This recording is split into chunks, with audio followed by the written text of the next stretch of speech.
Wrath is probably a pretty damn close contender. Because Wrath is really good, but you still have to do raids and dungeons for years, which kills it for me. And the same problem with Kata. Once again, liked Kata, but the raids and dungeons ruined it. Wad, boring gameplay, lost abilities. Legion, stat templates ruined it. Everything else about Legion was actually kind of decent. Still not many abilities though, because we lost a lot in WoD. BFA was actually pretty decent too, but the RNG gearing and the endless farms kind of ruined it. Shadowlands. Alright, now hear me out to the end. We fixed the problem. We have gear vendors. There's no raids, no dungeons, no farms, easy ults, no RNG, no stat templates, more abilities, modern PvP, variety of comps and classes you can play. Everything feels OP. That's another thing. Everything feels OP as F. Okay? And in MoP, one of the greatest things about MoP is that everything felt really OP. Okay? So that was probably like when everyone talks about MoP, like this is what they're talking about, like felt so good. Every class felt OP, and that's kind of how everything feels right now. Like think about current Shadowlands, you think about like a Demo Lock, broken, Mage, broken, Fury Warrior, broken, Red, broken, Hunter, broken, Rogue, broken, Outlaw Sub, and Asap, broken. What other, like Holy Priest, broken, you know? Holy Paladin, you know, maybe the healers don't feel as broken, because Holy Priest is just the best. Holy Pally, Resto Druid are a little bit, you know, pretty good, and the Resto Shaman and Monk, you know, kind of whatever. So healers, maybe not as much. But every DPS class, DK's broken. Anyway, so the whole, my point is, from all of this, I think Shadowlands is my second favorite expansion behind MoP. Now, do you guys still think I'm crazy? Do you guys still think I'm crazy, or does that kind of make sense? Yes? I'm still crazy? It kind of makes sense when you look at it a little more like holistically, right? It's like, wait, okay, so if it's not Shadowlands, what is it? Is it BFA? It's like, well, no. BFA didn't have vendors, man. It sucked the RNG here. Is it Legion? No, dude. Stat templates sucked ass. Like, it really sucked not to be able to customize my character the entire expansion. Is it WoD? I had no abilities in WoD. The gameplay, since I had no abilities, was incredibly scripted and incredibly boring. Was it MoP? Well, yeah, MoP. Was it Kata? I mean, I put myself back in Kata, and, like, I had some fun times, but having to raid and do dungeons for OP trinkets and legendary daggers for rogues, legendary staffs for casters, all of these trinkets that just one-shot, like, would I want to play Kata again? Probably not. I'm gonna be real. Is it Wrath? Well, Wrath is a really strong contender because Wrath just owned. But once again, between Shadowmourne, between the healer bubble trinket Bobble, between like all of these different like PvE items that you had to farm weekly or else you couldn't like play at the highest level, like once again it just isn't something I would necessarily like call like the best ever. And then TBC, you know, I think that answers itself. So I really think it was MoP and then Shadowlands for my two favorite expansions. But I know once again that sounds crazy, but there it is, chat. There it is. Did I just prove Shadowlands the second best? Right now is the second best we've had since 20.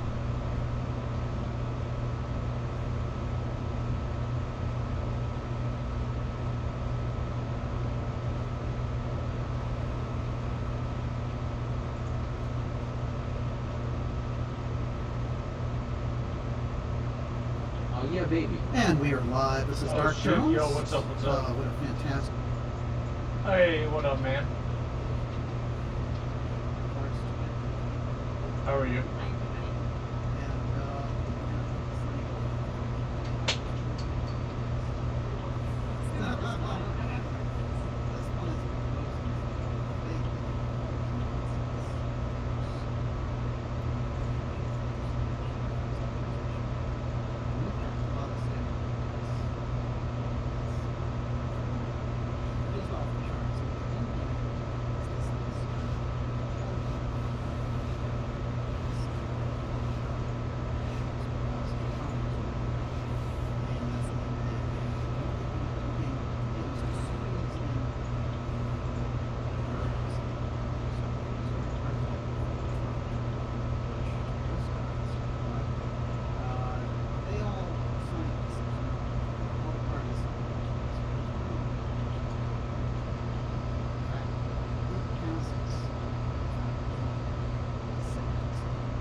So here's the interesting thing. Now, anytime you want to do something, let's see.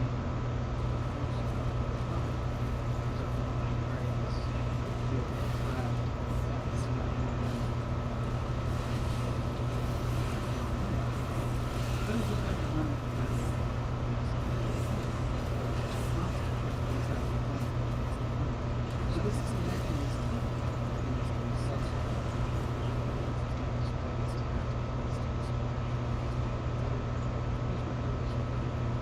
That they're doing it. Offices that are trying to build to create this thing. That tells us. Oddly enough, tonight's show is not even so, this is just I'm not sure.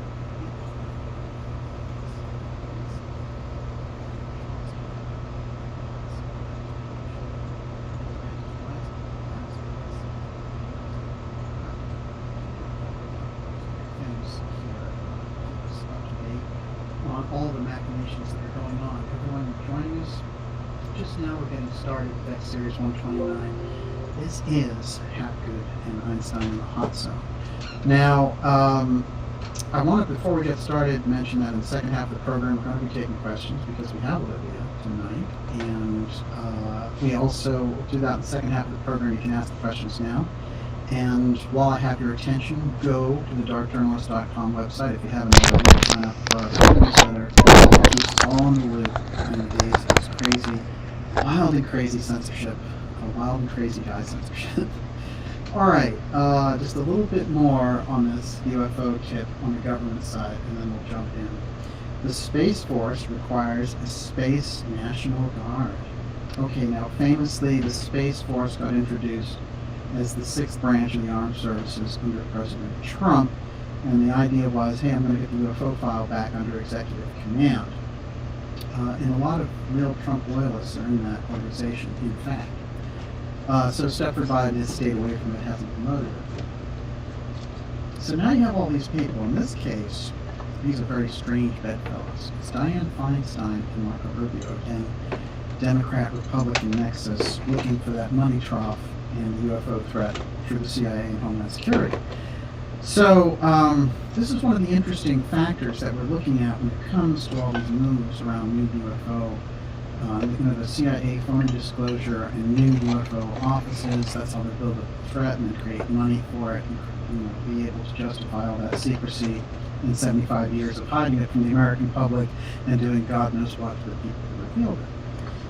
We've also talked about how in May, during UFO hearings, one of the things that they did, rather shockingly, was suggest and then come through with the idea, back and forth between the Illinois congressman and the Department of Defense official, with the idea of punishing amateur interest groups for studying UFOs. I kid you not. Check the record. That came up in the UFO hearing in May. Okay, here we go again. The Senate must back creation of Space National Guard to end needless division. That's Dianne Feinstein and Marco Rubio working across party lines to try to get The aliens are probing our Buddhists. Yeah. And this is some of what they say. We have proposed establishing a National Guard component for the Space Force. This is one of the most ridiculous things in the world. The National Guard is there to basically back the states up. If anything happens, or to be there in the case of floods, all these types of things that take place. And the Guard could get called up in a World War situation, but it's pretty rare. And in some writing, they call them the National Guard to straighten things out. But the idea of National Guard in space doesn't make any sense, because who's going to be rioting in space? So this is another attempt to weaponize space over somebody else's control and more glomming on for control of that UFO file. And just say no. Tell these people you're exposed. We've figured out what you mean by attaching this all to the National Defense Authorization Act. That's how you got the legal powers after 9/11 to do all these things like warrantless wiretaps, surveillance of American citizens, the TSA, and all these types of things. So when it comes to the UFO file, giving those same people the 9/11 powers is a terrible idea.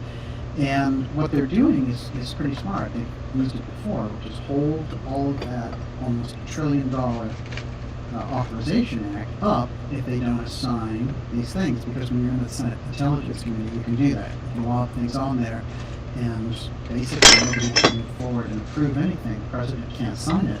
So everybody is hostage when you do that. So, Rubio and Feinstein say, we have proposed establishing a National Guard component to the Space Force to eliminate that needless division. On June 22nd, the House Armed Services Committee voted to include the provision in its version of the National Defense Authorization Act. Here's what's weird. Forbes magazine, financial publication of which I'm really familiar with, they were the ones who were driving this whole thing. And they were like, we need to get the Space National Guard. Why on earth do Wall Street people take an interest in having a Space National Guard? There's absolutely no reason for Space National Guard. We already are in violation of a number of different treaties in space, and weaponizing space and further is a terrible idea. President Kennedy said when he established the space program that it was for scientific inquiry. We were going to make sure it was de-weaponized, and we were working on that with the Russians back then. So we're going to revert now and start adding new types of military up there? It's a terrible idea. They've already been calling it a warfighting domain, which is beyond absurd, because of course when you have enough war down here, and it's very easy for the nations to say, you know what, let's step on the brakes here, and we don't want to have endless war in space too, so let's not weaponize space. Instead, there's all these financial contracts going up for it, and the idea is control of everything on the ground from the space grid. Let's have a cold one with the boys. Yo, what's up, man? I'm right here, bro. I'm okay, since I said continuity of government, Admiral Van Herk. Van Herk is somebody we pointed out on this program. It's General Van Herk now, actually, and he is the commander of NORTHCOM and NORAD. He will become the combatant commander of the United States in the event of how are you, bro?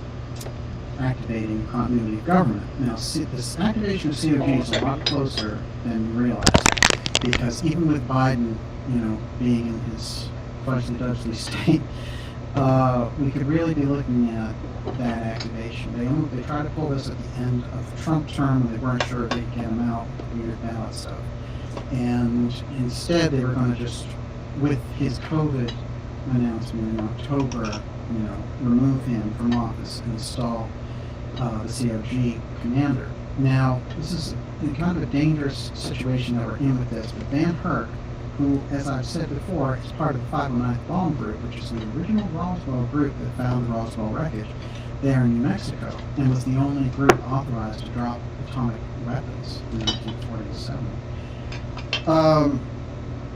General Glenn Van Herk, now this is a quote from the New York Times, from Julian Barnes' article, and they're quoting Van Herk of NORAD Command. He says, "My job as the NORAD commanders to identify every single UAP. What I would report to you is I've yet to find one that had aliens, or was the spaceship that we've identified." It's all weird language, but what he's saying is, well, there's a lot of UFOs, but I don't know if they're aliens yet. So the fact that we have the COG commander starting to bring the UFO thing into his purview of responsibilities is more of the setup of the UFO threat. And you have a lot of people in that UFO field, as I pointed out here, and it's very unfortunate to see them go down this road, who are joining in and saying, oh, they're not trying to do a UFO threat thing, just leave them alone. They're good CIA, don't you know? And so some of the people that were reliable on this subject looking into it have now all thrown in with this weird CIA group that's trying to take over the UFO file and generate this UFO threat. So the idea is they get these UFO researchers to come out and say, no, there is no UFO threat that they're promoting, and the media doesn't care about this, when every day they pound home UAP, there's a new UFO story. I read them off every week. There's tons of them. I'm aware of it because I'm right in here. House votes to make it easier to report UFOs. These stories are here all the time. So the people who are feeding that line, they're either out of touch or they're intentionally saying those things, which is very disturbing. And in any case, they're letting down a lot of people, because many people come into the UFO thing and don't know anything about it at all. So the idea that these expert types, it's hard, some of them are pseudo-experts, but these expert types come out and sort of play this game, saying, oh no, it's good that the CIA's involved, they're a faction, No, they're not. It's the Central Intelligence Agency. And they're not here to buy groceries. I mean, they're here to find some way to subvert your rights at home like they do abroad. That's the reality. Study the deep state through figures like Peter Dale Scott or Jefferson Morley, and that's what you find out the history of the CIA is. Why would any reliable researcher want the CIA in on UFO disclosure? This is one of the sick things that's been bubbling up, and I feel like there's a reward system. I'm loath to call it bribery, but it's more of a, I'll let you in on the secret, you'll be in the big club kind of thing. And but in all seriousness, I think it needs to be called out, and people really who are studying in this field, and I would call it the same names, Pope, Dolan, George Knapp, all those people, they need to set up, which side of this that they're on. Are you on the CIA threat side, who's promoting this false thing to get money through the NDAA? Or are you going to call that stuff out and say that TTSA was a fraud, you were right? These are it's just on record now. These guys have been around for 4 years. Every member around that whole team had some CIA connection, but in any case, the leaders of the TTSA who launched this phony wave of UFO disclosure in 2017 are all CIA people. Jim Semivan, senior member of the Central Intelligence Agency, 25 years in the directorate. That's the top level, everybody. So, these are the types of things that when you hear the people who've been in the field going like, oh no, it's good that the establishment people are in this. They just lost their marbles. They spent their entire career going against the government, and then these phony CIA people say that government needs to give us disclosure, and then they're like, yeah, the CIA is right. The CIA is the government. So it's a weird head game, and they've caught a lot of those researchers up in it. And that field is not looking very good. I actually recommend, I'm really hoping that a lot of good people come into that field, because the lot that's there right now have all completely folded to this big push. And I think we need to get everybody on notice that now we see exactly what's going on with this, and we're not going to let the intelligence agencies come in and take over UFO files. It's not going to happen. Everyone, you're watching the Dark Journalist Show. A little deep tonight through the figure of Albert Einstein and Charles Hapgood, also scientist. Incredible combination that they should meet there out of space, and their subject was the pole shift in Atlantis. Think about that also. We're going to be taking your questions in the second half of the show, and Ms. Olivia, before I dive in, how are you doing? Good. Karen Carpenter wants to know, does DeSantis running with Trump have implications for Space Force or disclosure, with DeSantis linked with space through Bigelow? Well, I think that Trump or DeSantis' head would explode if they ran with each other. Think about it. They're both basically the same person. So DeSantis is younger and has less baggage because of some things that Trump did at the end of the administration. But at the same time, Trump, had Pence, who was very much like a straight man type, and that's what you need when you're a dynamic guy who wants to get a lot of things done. And right now, it's anybody's ballgame.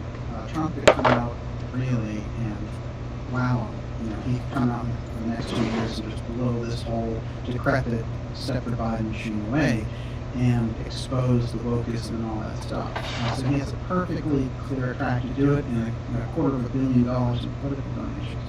So there's no slowing down the silver bullet there. The thing is that DeSantis has a really good record in Florida now. And he stood up under very difficult circumstances, and he pushed a lot of these things through. And so the way I look at that is it's really anybody's game there between those two. What's going on the Democratic side, I think, is actually very interesting when you think about this, because what we have is they're trying to create a scenario where Gavin Newsom will be the nominee for the replacement president. And Newsom is one of the craziest They had the California governor who famously said that he could declare martial law if he wanted to. No, you can't. There's a little thing you swore on to called the Constitution, and so you can't do that, regardless of what people have told you. But we can. You will get secession Yes. if that happens. Yeah. Oh, I definitely agree. And who knows? That may be exactly the thing they want. I can appreciate that on their side of the Democrats, they figure, oh, we've got to put something, put this dementia patient out there. And there's a lot of people who are Biden's age who are incredibly dynamic and could handle the job. But this guy, there's no way. And they knew that. They put him in there just because they wanted the establishment to take over. And they got it, but unfortunately, what they got with it were more wars, this time direct war with Russia through a proxy. It's a terrible idea. Every president has avoided that very carefully because it's a nuclear nation.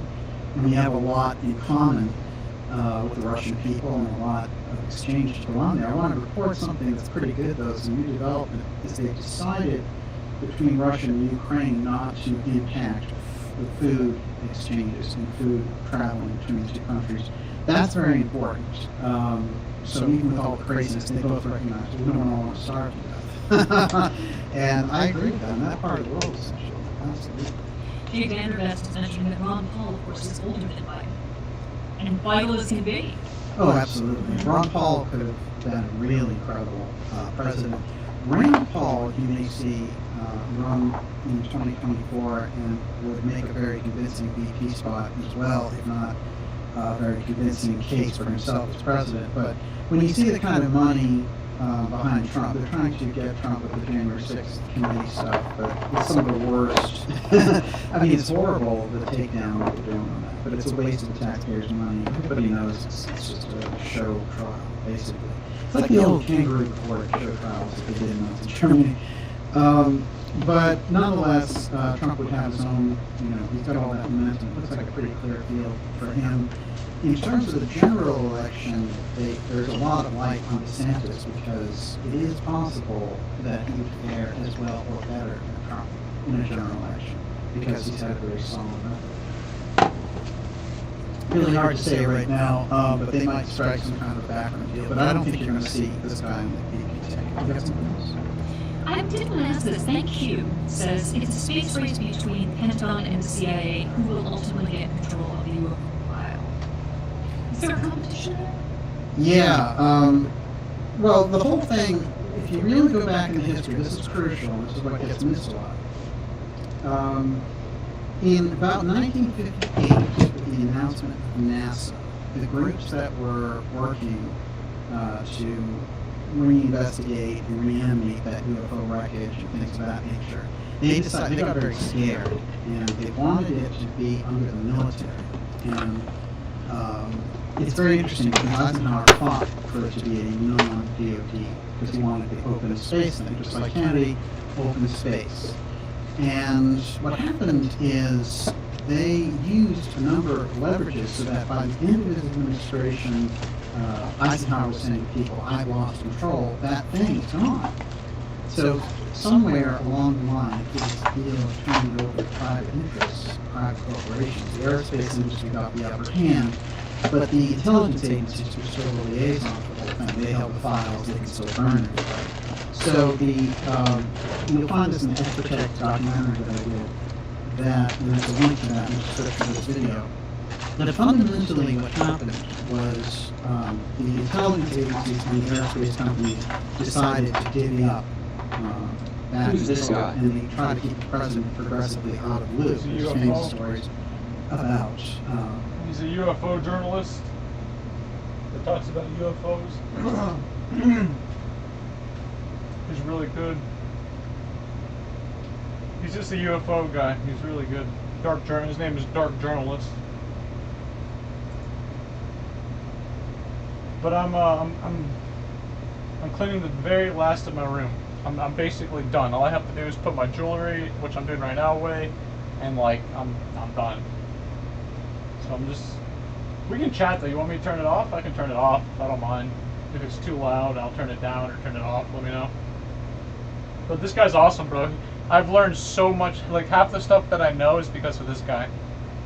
This guy exposed. This is the guy that showed that Trump is his father was the head of the CIA, and they faked Roswell, and they fake a bunch of stuff to make money, and like it's all fake, and like not really fake, but I don't know. He just exposes everybody. He just exposes everybody, dude. And I've never heard anybody else expose people except this guy. So if it wasn't for this guy, I wouldn't know nothing.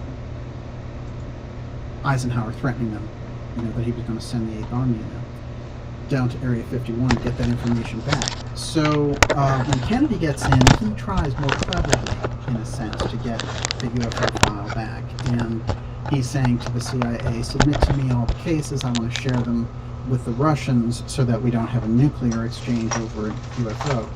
And famously, Douglas Caddy, the Watergate lawyer, told me on this program that his best friend, E. Howard Hunt, told him, well, Kennedy was assassinated over the UFO file, basically over that decision to share it. Now, that's what we've been in that default position there since the assassination in 1963. And believe it or not, JFK comes up tonight in this whole rigmarole with Einstein and our good friend Hapgood. And it's kind of fascinating the way that these presidents in that era is so crucial. It set the tone for the next 60 years dramatically. And we're still fighting that battle, including the fact that, the UFO file is still secret. It's still the major piece that's being fought over, and it's been fought behind doors, behind closed doors for so many years, and now that fight is becoming public, and so you're seeing a new UFO office announced every week. Hey, I'm the CIA, I have UFO threat power.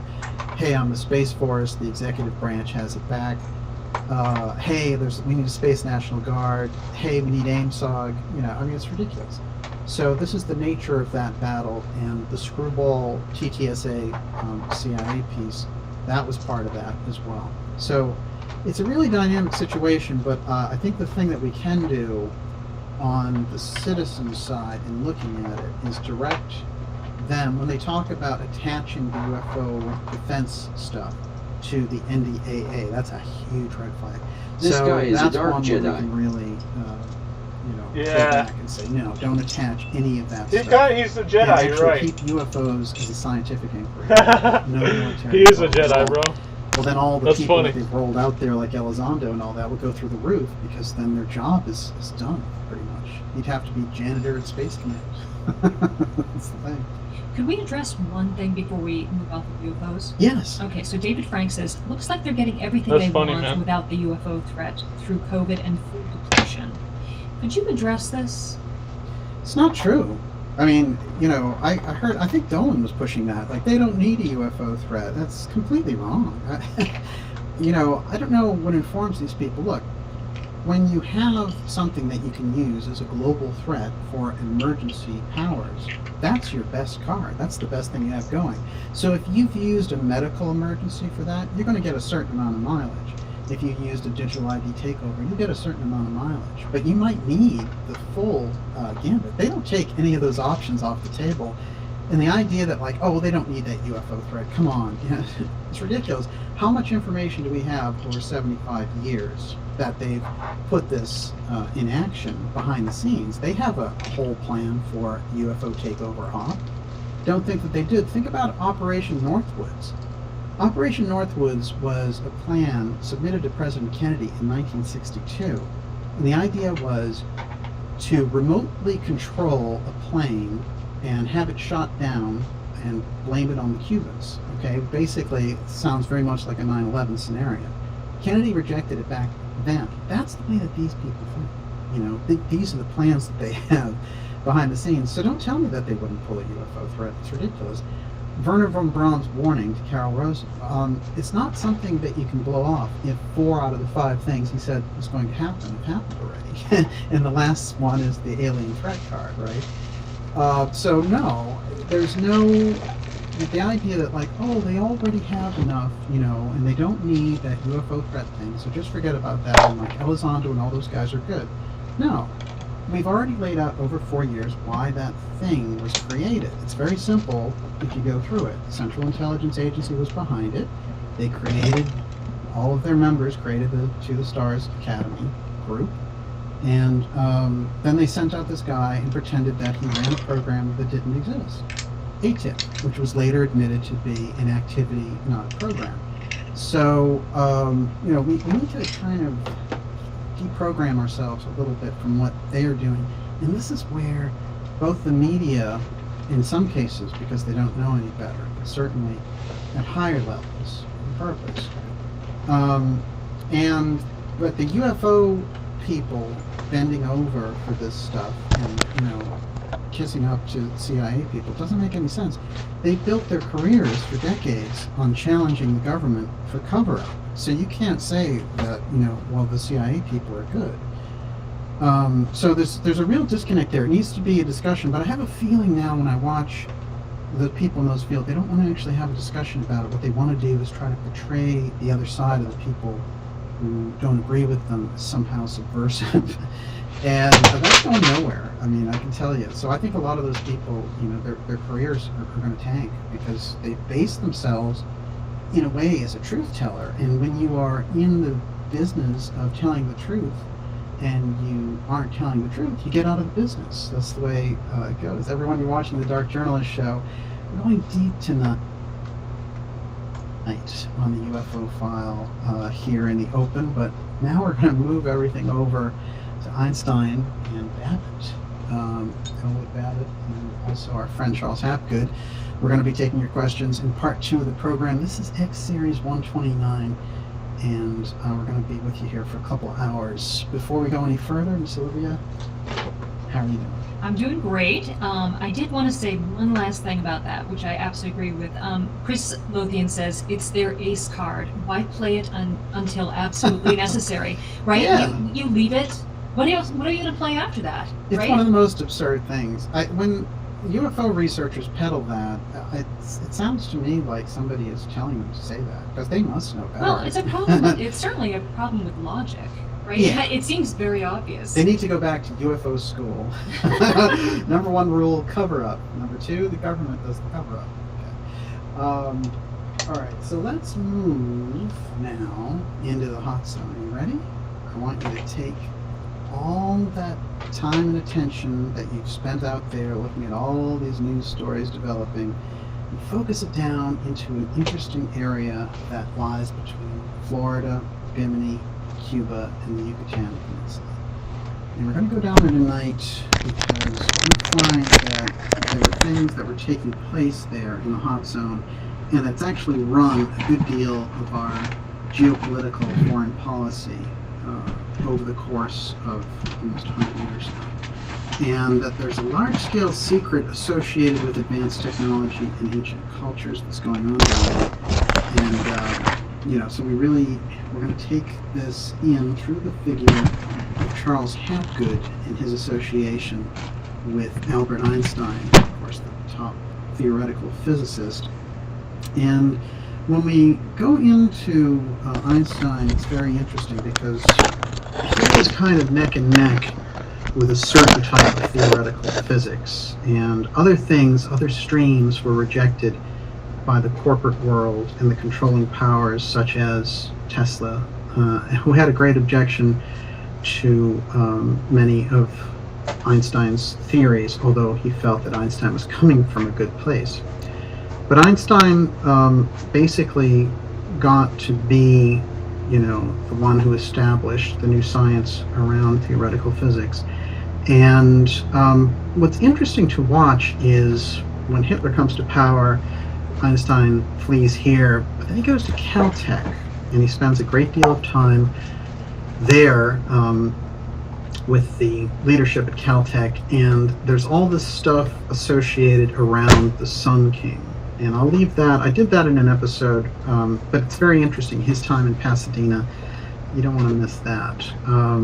But we did an episode now, I think it was X Series 44, so it's going back a couple of years, which involved the kind of ruminations of a pole shift that Edgar Casey had that Charles Hapgood, scientist, had followed up on and decided, there might be a lot to this. There's a few things about Hapgood I think we should get on the table right away. Of course, he made incredible inroads, getting people to acknowledge the idea that pole shift could be caused by this global crustal displacement theory that he had, and he got some very unusual backing.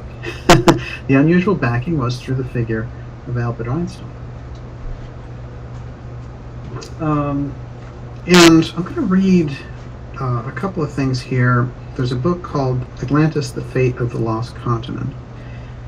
And it has a little section here on the bio of Hapgood with a couple of good juicy details.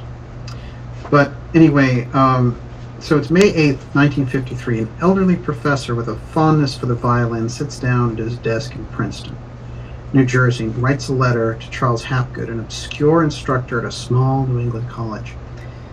The professor was Albert Einstein, and the topic of the letter was a theory of Hapgood's that had electrified the great physicist. Remember that. He's now electrifying Einstein. That can't be easy, and probably didn't happen that often. Quote, Einstein wrote, "I found your arguments very impressive and have the impression that your hypothesis is correct. One can hardly doubt that significant shifts in the crust of the Earth have taken place repeatedly and within a short time." Charles Hutchins Hapgood, 1904 to 1982, a graduate of Harvard College and the Harvard Graduate School, right behind us here, of Arts and Scientists, was born in New York City. After graduating, Hapgood traveled to Germany, where his studies at the University of Freiburg coincided with Hitler's rise to power. When World War II erupted, he returned to the United States and joined the Office of Strategic Studies, OSS, the forerunner of the Central Intelligence Agency.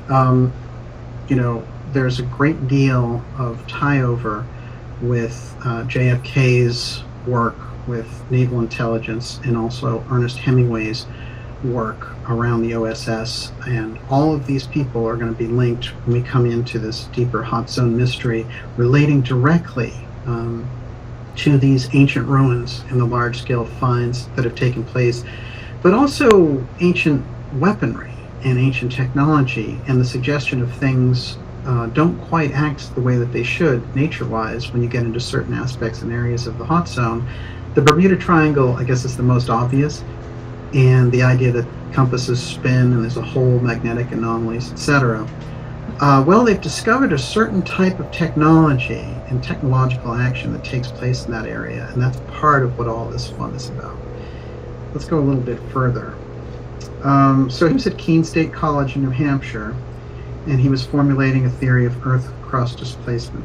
Einstein's correspondence with Hapgood began in November 52 and lasted until Einstein's death in April 1955. Einstein wrote at least 10 letters to Hapgood and conducted scientific correspondence with other interested parties about Hapgood's theory, and then would do the foreword for his incredible book on the pole shift. So that's putting yourself out there a lot. And interestingly enough, Einstein died in 55, and a lot of the attention and a lot of the support for Hapgood kind of went out the window with him, unfortunately. But he discovered a great deal, and we're going to show you exactly what that was. What do you got there? Oakham 5 says, I don't know if Daniel will make reference to it, but among other things, Hapgood was an adjunct professor at UMass Amherst. He was. And he spent all this time right here in Cambridge, which is where he would meet Elwood Babbitt, who was basically like the Massachusetts Edgar Cayce. He would go into trance state and give these deep readings.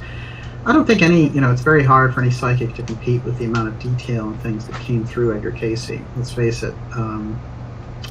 But Babbitt was certainly compelling, and his association with Hapgood would prove very fruitful, because they would talk about spiritual topics, but also earth changes and things of this nature. And both of them were very familiar with the Association for Research and Enlightenment. And, there's correspondence that goes back and forth with Hapgood and Hewlin Cayce. But apparently, sometimes it's suggested once in a while that Hewlin Cayce wasn't the easiest person to get along with. And so both Babbitt and our friend Hapgood didn't have much association with the ARE after Casey's death. But it is compelling when we think about how all this comes together. And here's the timeline. I'm going to sort of lay out a real skeleton nutshell version of how this works. In 1930, you've got Thomas Townsend Brown, and he goes to Cuba doing these secret experiments of deep submersion. And his follow-up career to that will be loaded with all of these black projects, including what looks to be something along the lines of time travel technology and electrogravitics and things of this nature. Very, very deep secret projects. But it all starts when he goes to Cuba, and as soon as he gets there, there's a massive earthquake. Now, Thomas Townsend Brown we've covered in other programs, but what's interesting is when we get into any time that Einstein spends himself in the hot zone. He's in Florida a lot, but I wanted to find him right in the center of things. And after doing some digging, in fact, I did. No great surprise. He was down there, and there are newspaper reports in 1930, where he is doing these visiting going on down there in Cuba. And what's happening was quite fascinating. He's down there, and while he's down there, Hubble, who will create the Hubble telescope for Caltech, those guys get together. So it's an astronomy visit, which is also kind of strange. And also it's unplanned, so it's a surprise visit. And that could have been for assassination prevention purposes, because when Einstein went to America and stayed in Pasadena, the first thing that happened to him when he was at Caltech was a car tried to run him over. And he, the description is that he did a somersault to get out of the way. Now, under ordinary circumstances, you could say, oh, it was just a car accident, whatever, the people took off. But when you are the top scientist in the world, it's, fundamentally, you assume it's an assassination attempt. All right. This is the visit that he makes there, and he meets the top people there. He's got the Secretary of State in Cuba, and the visit itself is unusual, and he spends most of his time with the Secretary of State and with Hubble. And so the nature of him being there and the nature of that mission has been shrouded in secrecy, but he spends a good deal of time there, and what ends up happening is he starts to form this tight bond when he's in America with someone who will become the person who is the executor of his will when he dies. And this person, he forwards the correspondence, Dr. Otto Nathan, between himself and Charles Hapgood. Now, here's what's interesting when you are familiar with the Hot Zone episodes that we've done. If you know of a little episode that we have that's called The Colonel in the Hot Zone, this is one of the real hardcore important episodes in the whole Hot Zone series, because it ties in Kentucky Fried Chicken, and there's a whole huge corporate conglomerate piece associated with the Hot Zone. But what happened there is that the Colonel's daughter, Margaret Sanders, came forward and led the Looking for Casey's Ruins of Bimini. And she had been a member of the ARE, and she had grown up in Kentucky, and my guess is that because Casey had grown up in Kentucky, that's how she discovered him. But she got totally fascinated and wanted to find the ruins of Atlantis and Bimini, and actually moved to Bimini and worked there. What would happen later is that her son was part of the original group finding the Bimini Road, although it was, and that's Trig Adams, who I've spoken to, and who we may yet get on the program. We're in talks with him, but he's there and then he disappears on his boat in the Hot Zone.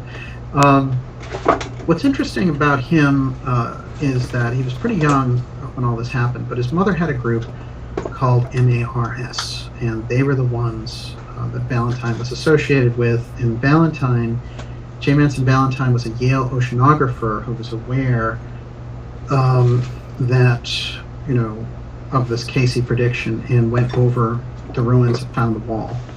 So the fundamental prediction on Casey's side, sleeping prophet Edgar Casey, was that right off the coast of Bimini was a temple of Poseidon, which was like the last outpost of the Atlantis great continent, and that it was incredibly advanced and that it was rising, that the land was rising, it was going to become visible.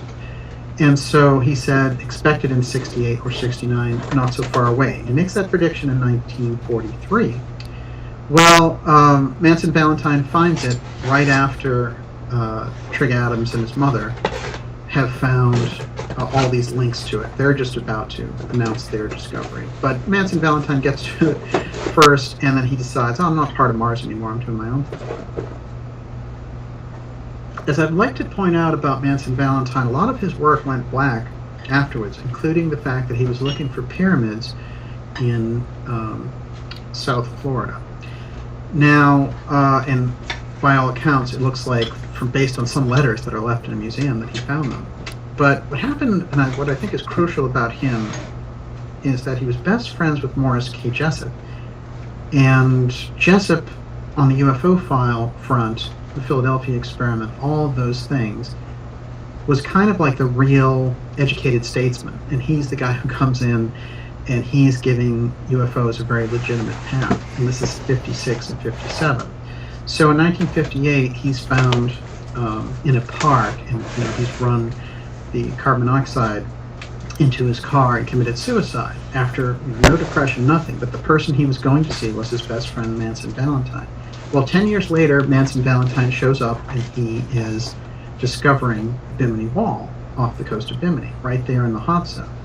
Now, I'm going to do a little walk down memory lane here for a moment, because the hot zone and how we get into that is, we've presented on this program since 2018 evidence that that area, by certain groups that are mapping the ocean floor or studying minerals, or are members of the military, are under an NDAA and under court-martial, that they cannot reveal what they find if they go into that area of the hot zone. So if they see like the Temple of Isis down there, you can't mention anything to the press or you're going to jail.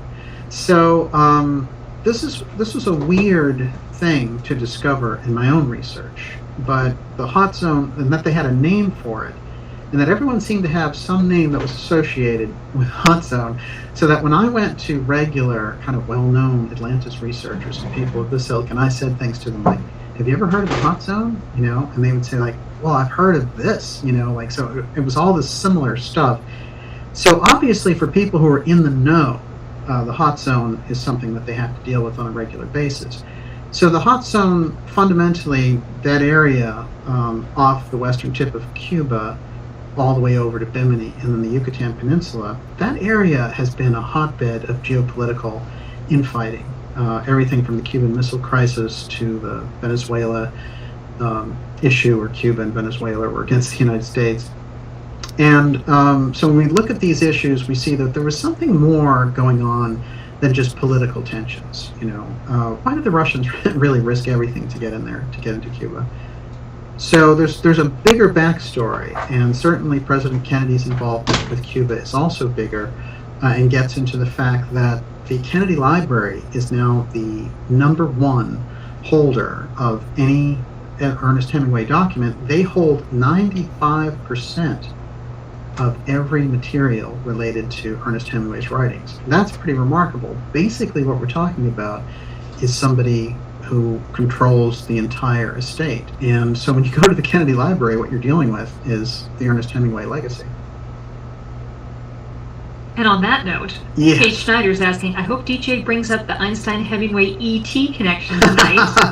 Excellent, yes. That one is coming up, and it is a doozy. I do have it here. And it's fascinating because we're going to find over and over again these people are linked together, and it doesn't make sense on the surface. Even if you say to a typical historian, oh yeah, by the way, at the Kennedy Library is all the Hemingway stuff. It's sort of like, huh? Show me something else that's like that, Does Obama's library hold all the, writings of some famous author? I mean, it's very strange. So, but there's a very, very deep reason for it, and we're getting into that tonight. Everyone, you're watching the X Series 129. We're going deep here on this hot Cambridge night, trying to bring you a real depth perception of the hot zone. And if you're down there in the hot zone, you're going to feel really close to all the goings on, because we're going to get very into Bimini, Cuba, and Yucatan tonight, including the fact that, and there's a way to say this, I think you've done this for me before, it's Acambaro, or Acambaro. It's in Mexico. It's Acamboro. It would be Acambaro. Acambaro, yes.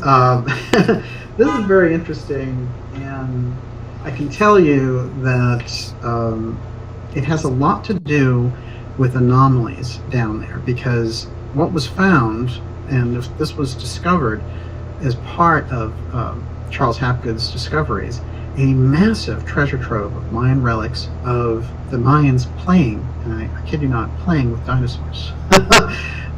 There's a big piece here that we get into that's coming up.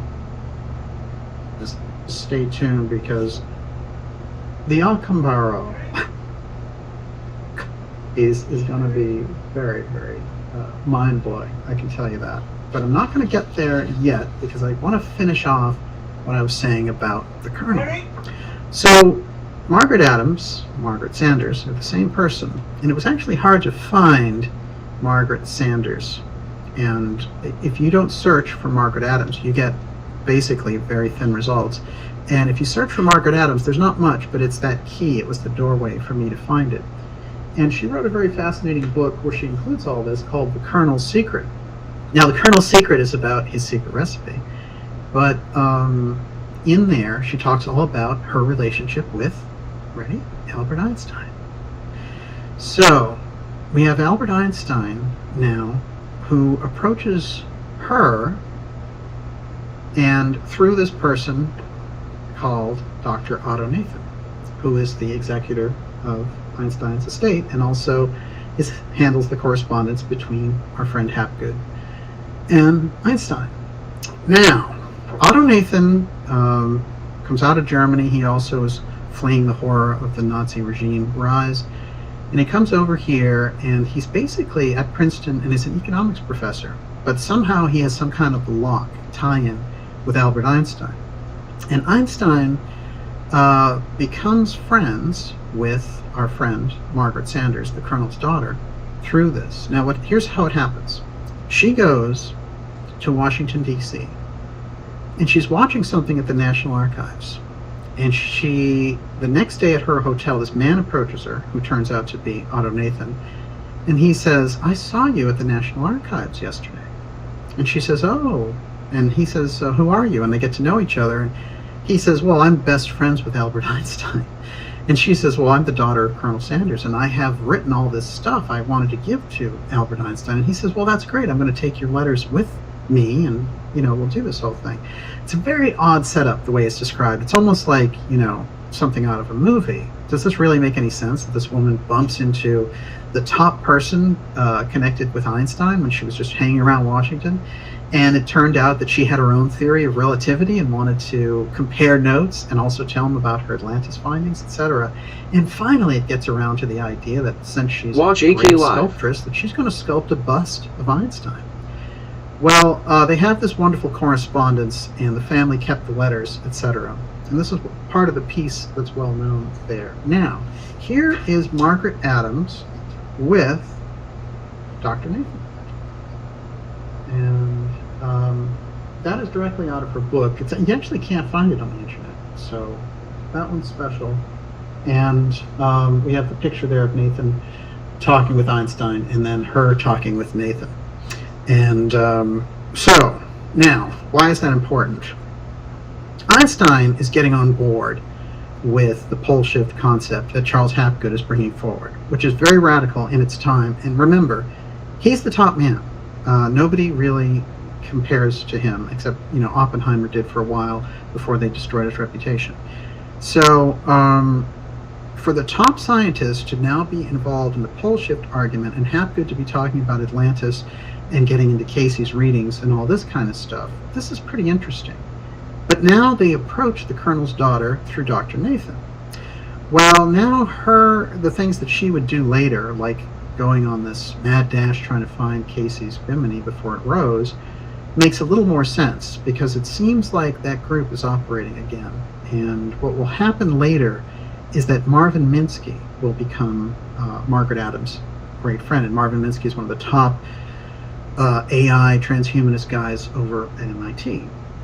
Now, interestingly enough, when we look at Marvin Minsky, another Atlantis piece falls into place, because as we revealed in the Ghislaine in the Hot Zone episode, the Epstein-Maxwell people targeted Marvin Minsky and tried to get him involved in the sex blackmail thing, and they wanted to basically extort ideas from him. That's the way I read that. And we get that story through what happened with Virginia Giuffre, and her open testimony hit, and she said, you know, what's interesting is they were using the granddaughter of Jacques Cousteau. Now, whenever you get around these people, Maxwell, Einstein, all this, there's always this ocean component. And it's either for good or for evil or whatever. But with Maxwell, it was Terramar. It's like, let's save the ocean and we'll make you a citizen of Terramar. You'll be a citizen of the Ocean Kingdom. And all these things. I've talked a lot about how different people who were celebrities were involved in purchasing lots in the Atlantic Ocean. It's like everyone was aware something was rising and they wanted to be there when it happened. The most famous case of this is Ernest Hemingway's brother. And as we demonstrated in the Hot Zone shows, he set up the Kingdom of New Atlantis. It was an independent nation. He had his own stamps. He sent a letter to LBJ and all the rest of it. So we have this weird signature of something rising there in the Hot Zone. And then we have further back the Casey readings informing some of Hapgood's discoveries. Now we have Einstein associated with Margaret Sanders. So what we're getting is a very, very high level of scientific achievement and ability being mixed with a great interest or a great connection with this idea of Atlantis. And then if we go a little further, you're going to find that there's an intelligence piece, because even our friend Hapgood was involved with the OSS. And we're going to find that a lot of the really top Atlantean researchers, some of them are straight out of British intelligence, and they thought, the best way to deal with this thing is in retirement. Let's get it out. And Egerton Sykes, who is one of the most important, and I've pointed out in this program, and he died in the 80s, but his work is completely left out there, and nobody knows what to make of it. But he had the most extensive knowledge of what was going on there, and he said, look, there are temples, Isis temples, pyramids, the whole bit. There's a whole thoroughfare of ruins underneath in the Hot Zone, under the water.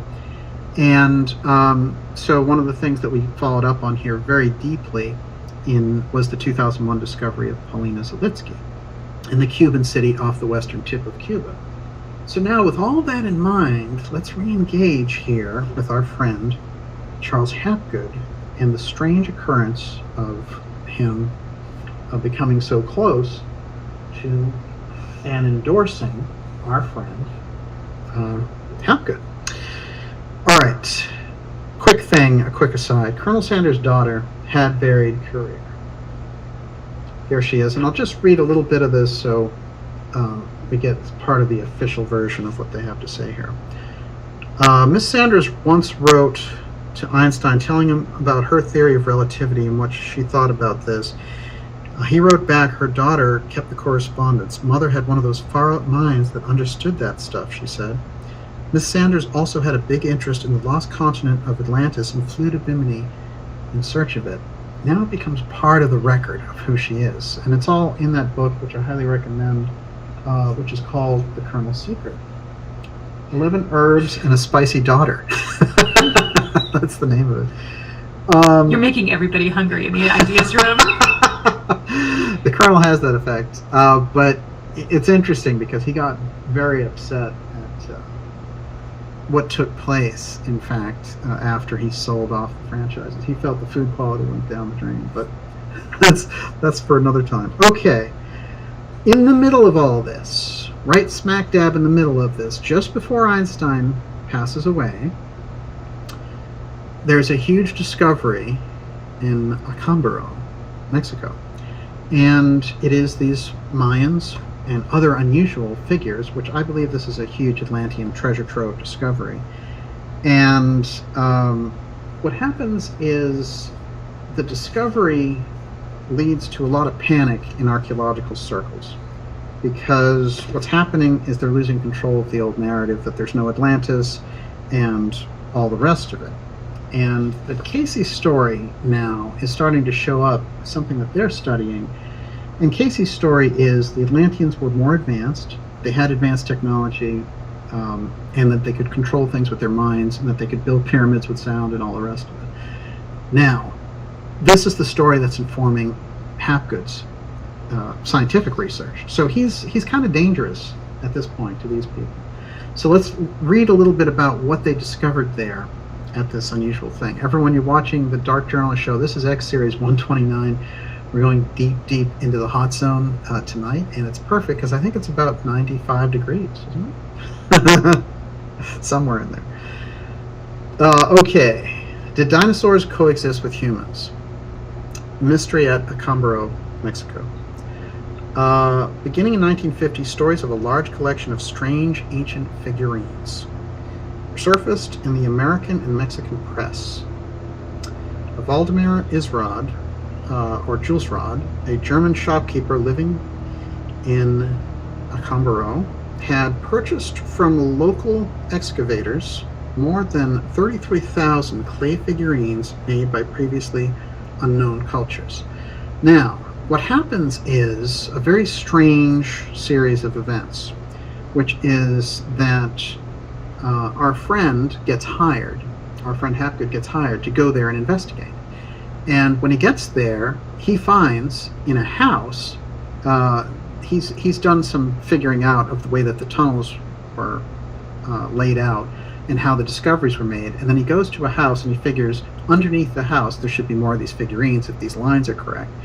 So he's following ancient lines and he finds a huge treasure trove of these very unusual humans playing with dinosaurs. And also the groups of figurines, etc., are pretty unusual looking. They don't look like typical Mayan art by a long shot. But this one is a shot that is our friend Hapgood in the background there, with a couple of museum curators trying to figure out what these things are and getting them into that museum. And then there's a shot of our friend Charles Hapgood, who will come forward with the pole shift theory. But here he is in the middle of all this, getting called away and hired to investigate what was going on.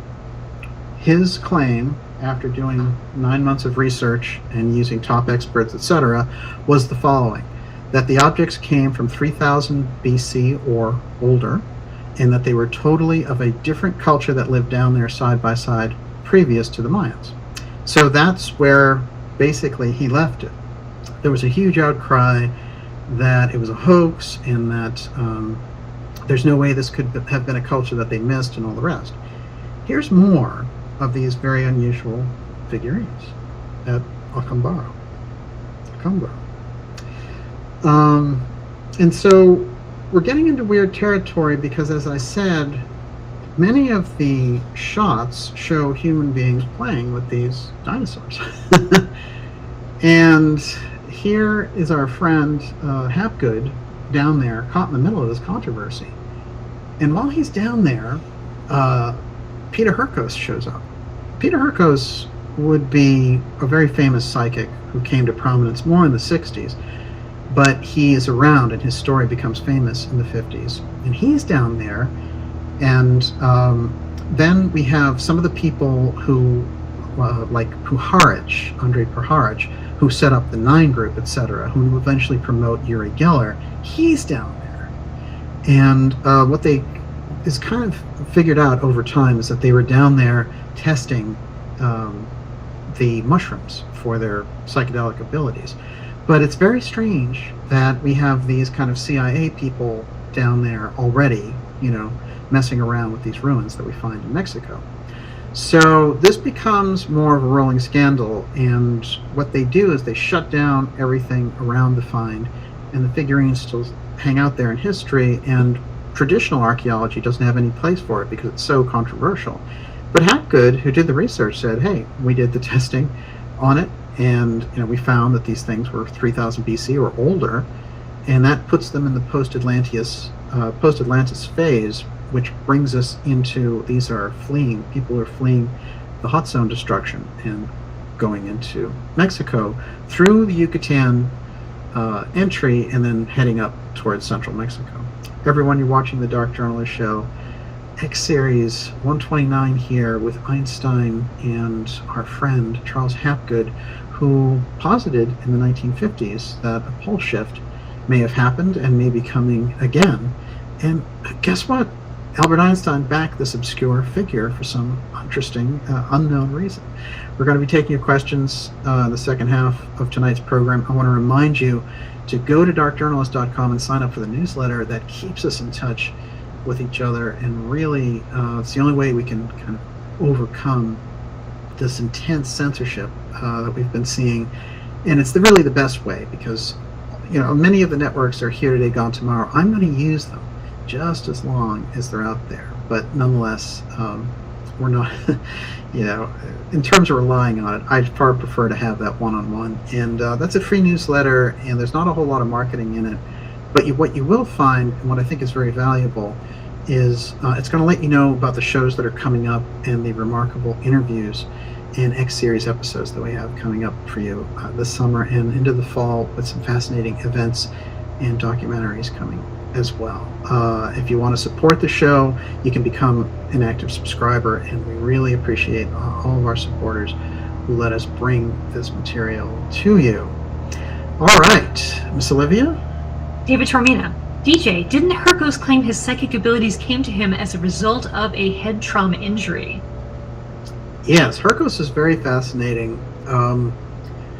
There's a really weird story about Hercos, which I have to tell you is weird. Every time things get around Hercos, it's weird. So I'm going to give you my weird Hercos story. Are you ready? Mm-hmm. All right. When I was very young, my mother had a Peter Hercos book borrowed from the library, and I remember reading it. And I remember a little notation that she made on the book. And many years later, I was in a library looking around for a particular book, and I ran across this exact same book, but it was like 20 years later. So that book had just floated around in the library, and I was like, oh, there it is again. I remember that from when I was 7 years old. So the Hercos stuff is a way of doing that. Here's what I can tell you about Hercos. He was a painter, and he fell, I think, 30 feet off a ladder, and he had incredible head trauma. And when he woke up, he saw all these lines interpenetrating between people, like energy auric lines. And over time, that faded out, but he had this ability to connect those lines between people, and he would pick up on their thoughts. So he was used to find, the Boston Strangler, and he was used in all these really big, high-profile crime cases. And Howard Hughes used him as his personal psychic. I did not know that. Yeah, and when he went in, he had to get his readings behind the screen, and then when he left, Howard Hughes would throw a check out the window. So, if that was even Hughes back there, if you didn't see him, who even knows? But there's a very weird kind of trajectory of Hercos. But what happened early on is that Puharich, who becomes a very important figure, Andrei Puharich, who created the Nine and all these different psychic groups, which come into play again with this tonight. Believe it or not, this is what fascinates me so much about the hot zone work, is the crisscross of influences is undeniable. And I feel like, it's like that discovery. I mentioned this about X-steganography, which is where we got the name for the series, but I feel like we have the Rosetta Stone, and we've just uncovered that piece that opens up all the hieroglyphs, and that's really what's happening with the hot zone research. There's so many fascinating areas to get into, and people focus a lot on Antarctica, which comes up a lot in Hapgood's research. I could have done the whole show on Antarctica because of the theories that Hapgood had in relation to it that Einstein agreed with. And You want to just touch on that for a minute? well, it'll be another episode, but certainly it's related. The whole Lost Continent thing, there's more than one, and that they were sure through the Pyrrhus map. Actually, the Pyrrhus map is going to come up here, so I'll just get into it that way. But did you have anything else? PB wanted to know, ask DJ if they found human remains and dated them alongside the figurines. It's a good question. There's a whole book that Hapgood put out about Hambaro. So I highly recommend it, and it basically has all of the detailed research that he was able to do basically over the course of a year. And he was there in the field, and interestingly enough, the person who funded him to go Yo, there Eric Jones. was the person who wrote Perry Mason. And this guy becomes very interesting as well because he's always doing archaeological digs in Baja in Mexico and coming up with really extraordinary stuff. So this guy is one to watch in this whole story. And he shows up, there are all these pictures of him, walking around the ruins with Hapgood. So a lot of weird characters right smack dab in the middle of this. This is the thing that Kate mentioned. Can you spot the human legend behind E.T.'s iconic alien eyes? All right, this is a New York Post story, and it's showing us this sort of quaint shot of our friend Einstein with E.T. And this is interesting. Just watch how these kind of forces all swing together. The unexpected inspirations proved effective. Let's see here.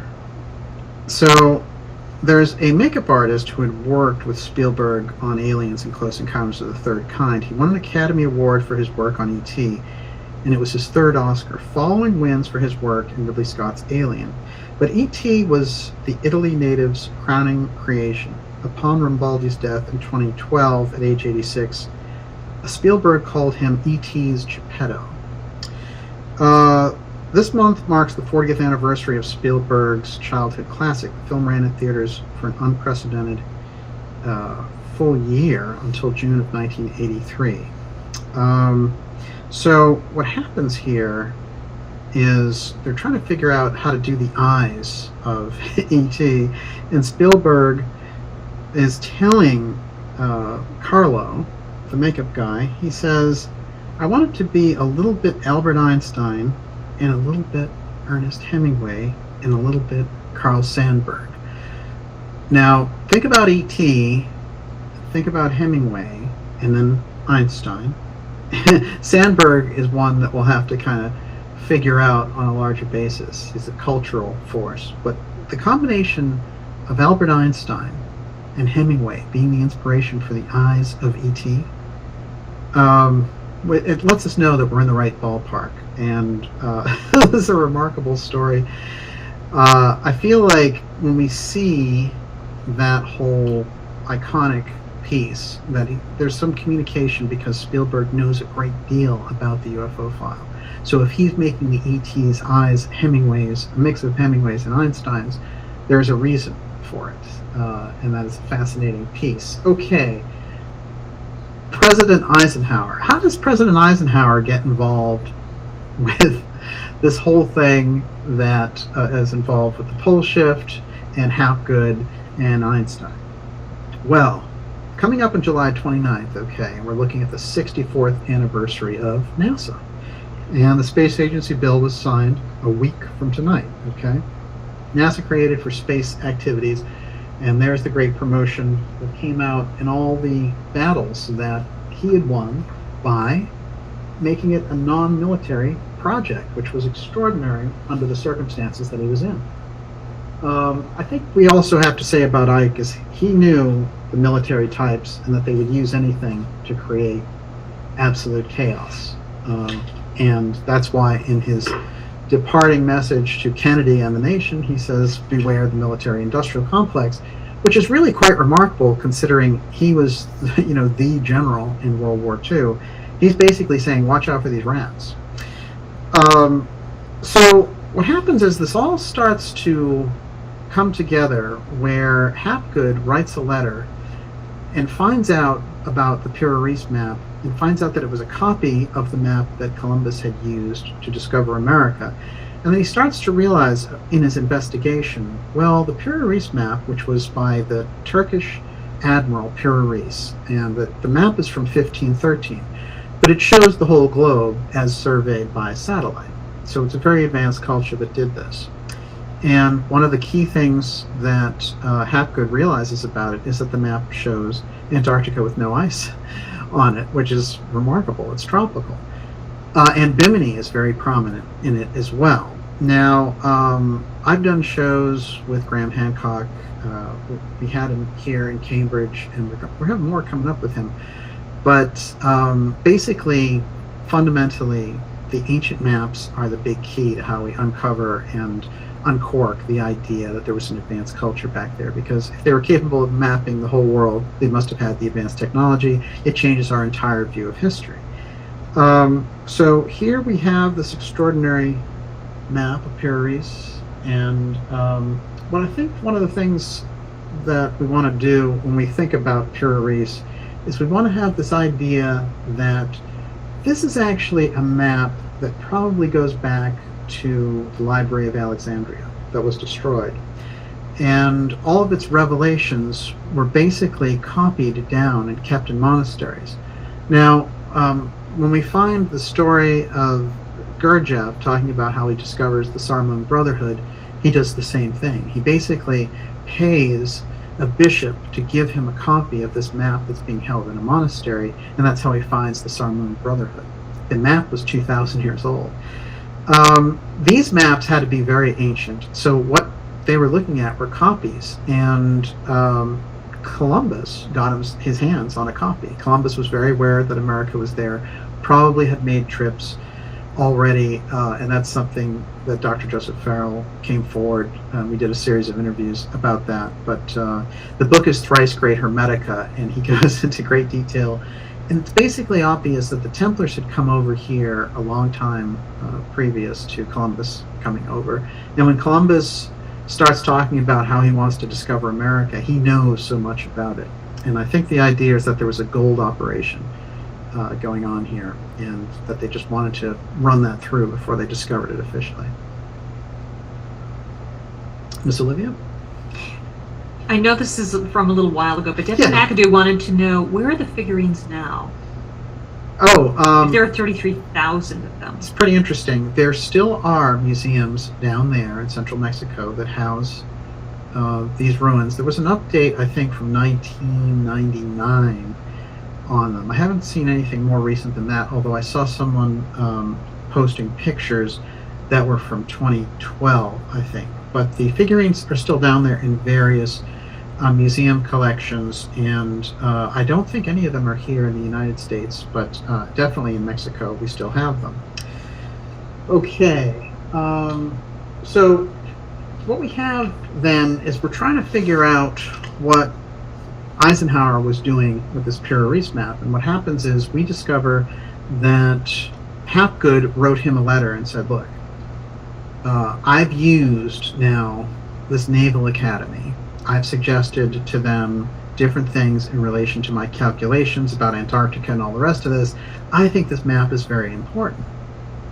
And so, interestingly enough, Ike takes him seriously, probably because of his association with Einstein. And he sends over his ambassador to Spain to pressure them. And the tactics used are aggressive. It's not a lightweight suggestion. He talks about how important it is to the United States to get their hands on this thing. So a big back and forth goes down, and I have the documents of that back and forth. Now, I'll read just a little bit of the message that Hapgood sent to Eisenhower, because I think it'll put us in the right frame of mind in the hot zone. Everyone, you're watching Dark Journalist Series 129. This is the X series. We're going deep in the hot zone with Albert Einstein and our friend Charles Hapgood, who really changed histories in many ways, but came close to changing it even more. Okay, for several centuries, this is to President Dwight D. Eisenhower from Charles H. Hapgood, Professor of History. Subject, the Pura Reis world map of 1513 and the lost map of Columbus. For several centuries, scholars have been searching for the lost map of Christopher Columbus. The map is referred to by Columbus' contemporaries, by the historian Lacasis, as one he used to navigate to the New World. In 1929, a map was discovered in the former imperial palace in Constantinople, anchored by a Turkish admiral of the 16th century, Piraeus. In the inscriptions written in the map, the author states that the western part, showing the American coast, was copied from a map that had been in the possession of Christopher Columbus, but which had fallen into the hands of Piraeus, with the booty seized from 8 Spanish ships captured by